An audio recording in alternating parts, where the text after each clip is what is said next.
Hello, আসসালামু আলাইকুম সবাইকে। কেমন আছেন সবাই? আশা করছি সবাই অনেক বেশি ভালো আছেন। আলহামদুলিল্লাহ, আল্লাহ পাকের অশেষ রহমতে আমিও বেশ ভালো আছি। আপনাদের মাঝে আরও একটি নতুন ব্লগ নিয়ে চলে আসলাম। আশা করছি আজকের এই ব্লগটি আপনাদের কাছে বেশ ভালো লাগবে। যদি আমার এই ব্লগগুলো ভালো লেগে থাকে তাহলে প্লিজ লাইক করতে ভুলবেন না। আর যদি আমার ভিডিও পরবর্তীতে আরও দেখতে চান তাহলে চ্যানেলটাকে সাবস্ক্রাইব করে রেখে দিতে পারেন। এতে করে আমি নতুন ভিডিও যখন আপলোড করব আপনাদের মোবাইলে নোটিফিকেশন চলে যাবে। আর নোটিফিকেশন দেখে আমার নতুন ভিডিওগুলো আপনারা চাইলে দেখে নিতে পারবেন। আমি ঘর গুছাচ্ছিলাম, তো মাঝখানে তো 2-1 দিন গ্যাপ দিলাম, 2-3 দিনের মতো মনে হয়। তো আজকে ভাবলাম যে ভিডিও যেটা আছে এটাই দিয়ে ফেলি ভয়েস দিয়ে।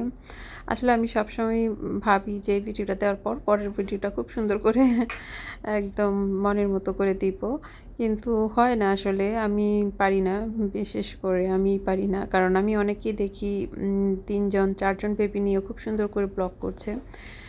আমি কেন জানি খুব মানে ব্যস্ত খুব বেশি থাকতে হয় আমাকে। আমি সব কিছু করে আর সম্ভব হয়ে ওঠে না। যেই সময়টা আমি ব্লগ দিব সেই সময়টা আমার অনেক ক্লান্তি লাগে। মনে হয় যে আমি একটু রেস্ট করি।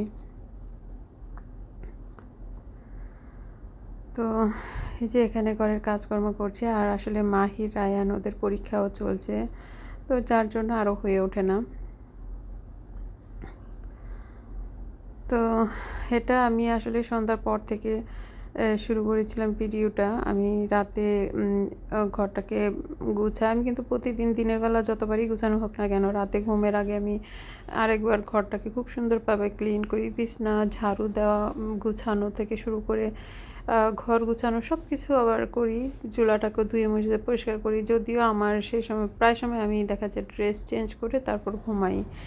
দেখা যায় যে ড্রেসটা পরে চুলা টুলা ধুইলে দেখা যায় ময়লা হয়, তখন আবার চেঞ্জ করে ঘুমাই।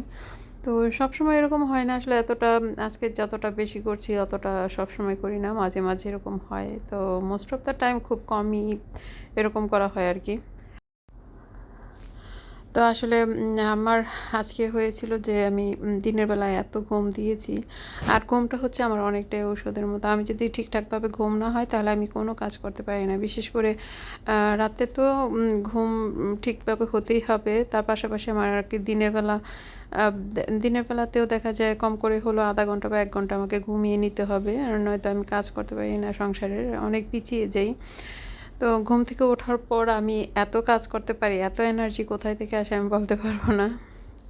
তো যাই হোক, আমি ঘর-টর গুছিয়ে তারপর এখন আমার কাজ শেষ হওয়ার মানে আগেই মাহিরের বাবা চলে আসছে। তো এখন প্রায় 10টার মতো বাজে রাতের। তো এখন আমি আমার হাসব্যান্ডকে খাবার দিয়ে দিচ্ছি।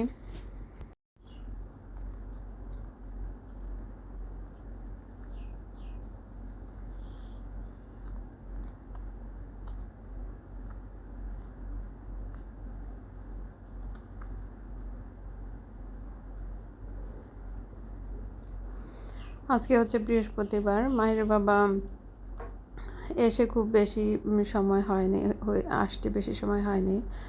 তো আসার সাথে সাথে বললো যে আমাকে খাবার দাও। এটা ছিল সকালবেলা। তো সকালবেলা ঘুম থেকে উঠে আমি বাচ্চাদেরকে ব্রেকফাস্ট দিয়ে দিয়েছি, আর আমি আমার জন্য একটু কফি করে নিচ্ছি সকালবেলা। কফিটা খেতে বেশ ভালোই লাগে। ইদানিং আমাদের ঘরে কফিটাই বেশি খাওয়া হয়। চাটা বাচ্চারা অত বেশি পছন্দ করে না। আর ওরা পছন্দ করতো, কিন্তু কফি খাওয়ার পর থেকে আর চাটা খাচ্ছে না। আমি এর আগে কখনো কফি রেগুলার ছিল না আমার ঘরে। আর এখন হচ্ছে আমি কফিটা খেয়ে বাজারে গিয়েছিলাম। বাজার থেকে বাজার-টাজার করে তারপর বাসায় আসছি। এসে তারপরে এখন আমি বাজার মানে মোটামুটি অর্ধেক গুছিয়ে নিয়েছি। আর কিছু গুছাবো ক্যামেরার সামনে। তো আমি মুরগি নিয়ে আসছিলাম। কোরবানি ঈদের পর থেকে আমাদের একদিনও মুরগির মাংস খাওয়া হয়নি। তো আজকে আমি বাজার থেকে মুরগি নিয়ে আসছি। তো মায়ের বাবা বললো যে আমি আর মুরগির কথা ভুলেই গিয়েছি, যে আমরা অনেক দিন ধরে কেনা হয় না বা খাওয়া হয় না। তো আমি আজকে কিনে নিয়ে এসে মুরগিটা কেটে কুটে বসিয়ে দিয়ে তারপরে একটু রিল্যাক্সে আমি ক্যামেরাটা অন করেছি আর কি।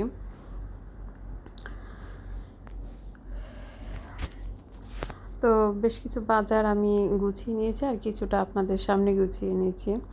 আমি নুডলস কিছু আসলে এভাবে সামনে রেখে দেই, কারণ হয় কি সবগুলো ওই ড্রয়ারের ভিতর রেখে দিলে ওখান থেকে আসলে নিতে সবসময় ভালো লাগে না। তো ভাবলাম যে কিছু একদম হাতের কাছে রেখে দিই।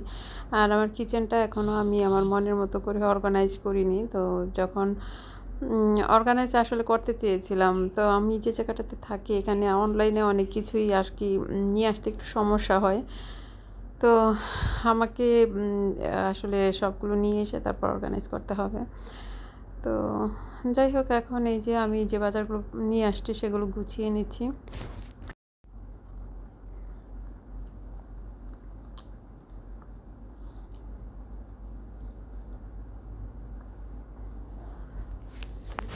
আমি এখানে বেশ কিছু বাজার আগে থেকেও ছিল, তো এগুলো আমি গুছাবো বলে আর গুছানো হচ্ছিল না। তো আজকে গুছিয়ে নিচ্ছি। আর এখানে আমি ঘরের জন্য ২-১টা আইটেম নিয়ে আসছি। আমার ছেলের পেন্সিল আর কাটার নিয়ে আসছি। এটা আমার ছেলের জন্য, মেজো ছেলের জন্য। আর এখানে ঘরের জন্য নিয়ে আসছি হচ্ছে চামচ, কাঁটা চামচ আর চায়ের চামচগুলো নিয়ে আসছি। আমার আসলে চামচটা খুব বেশি দেখি যে লাগছে।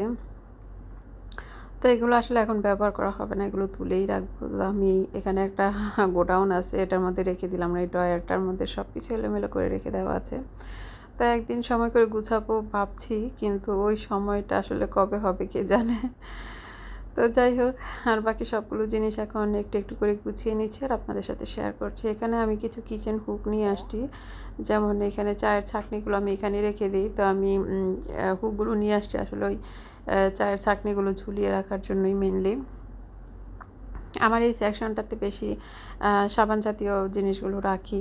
মশার কয়েল, ভিম বার, গোসলের সাবান, ভিম লিকুইড, এই ধরনের জিনিসগুলো বেশি রাখা হয়। তো সব কিছু গুছিয়ে নিয়েছি। আর এই বালতিটা আজকে ফ্রি পেয়েছি, অনেক কাজে লাগবে আমার এই বালতিটা। তো এখানে আমি যে দুপুরের জন্য মাংসটা, মুরগির মাংসটা কষানোর জন্য রেখে দিয়েছিলাম। তো এখন আলু দিয়ে আর ঝোল দিয়ে পুরোটা সিদ্ধ হওয়ার জন্য দিব আর কি। তো মুরগিটা নেড়ে চেড়ে আমি একটু পানি দিয়ে দিব।